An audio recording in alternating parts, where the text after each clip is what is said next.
Here we are talking the Webster Technique on a pregnant mama.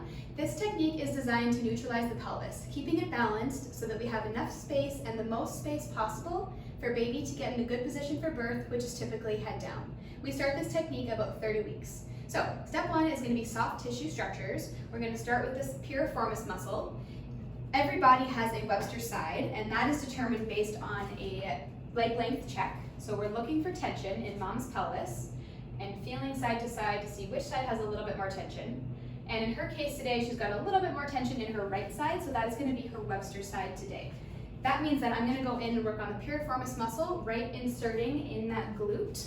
We typically do both muscles here on this part of the pelvis just because they're usually tight in women. And I'm going to use an elbow, and I'm going to just dig into that soft tissue structure and work through that piriformis muscle. Mama, how are you doing? Good.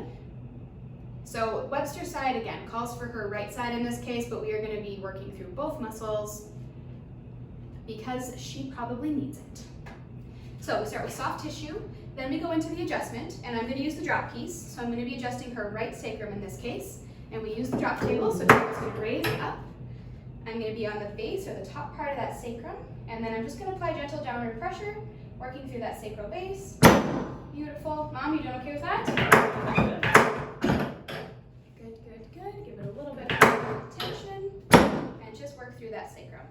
Then on the opposite side, we're going to get into the sacrotuberous ligament, or another ligamentous structure. This one's located right in the butt, right where your sit bone is, lower in the glute. So Mom, I'm going to poke you right in the lower part of the glute. Okay. Can you give me a cough? That actually helps the ligament stand out a little bit easier, so it's easier to find. And all we're going to do is just hold gentle pressure in through here. I want you to imagine this ligament is melting, let it release. We're just going to work through a few breaths. Again, trying to keep everything nice and open in the back part of the pelvis before we turn her onto the front side.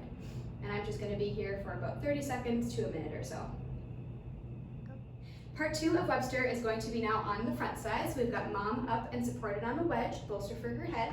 She's relaxed, baby's safe, we're not compressing anything. We're going to work through first our muscle work, so the soft tissue structures on the front are going to include the hip flexors. These are notoriously tight in everyone, but especially in a pregnant woman. So what I'm going to do is have her bend her knee. Mom, I'm going to dig right in the fold of your leg. I'm going to put pressure down on that psoas muscle and pin it, and you're going to straighten your leg. She's done this before. Bring your leg up, good, all the way down. This is more of a pin and stretch. Again, working through that soft tissue in that iliopsoas muscle. Good, you doing okay? Yeah. One more. Breathe. I'm getting a little deeper. Beautiful. So that's our muscle component. The ligament component on the front side is going to be our round ligament, which lives between Mom's belly button and then the bony prominence in the front part of the hip, or the ASIS it's called. If we draw a line and then intersect it at 90 degrees, that's where our round ligament lives. And I'm going to just use my thumbs and apply gentle pressure. How are you doing with that? Good. Again, this is more about a hold, just like that release on the back side. We're going to just breathe through this for about 30 seconds or so. Breathe in. Beautiful job. Excellent. Good. Lastly, the bony component to a Webster technique on the front side is going to include pubic bone. So for her Webster side is calling for her left pubic bone. I'm going to check if that's okay. Yeah. We have a couple different ways of doing this. Number one is going to be with the drop table, which I'll demonstrate, and then I'll also show you the activator as well. So for this one, we want the table nice and light. I'm going to put a little bit of pressure on the top part of the pubic bone. We're going to come in from the top, and we're going to apply downward pressure straight down, just like so, to help neutralize that pelvis. We could also use the activator instrument, which I will show you.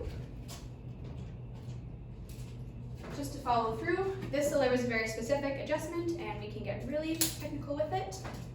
Just to follow through, right on the top part of that pubic bone, like so, as another option for you.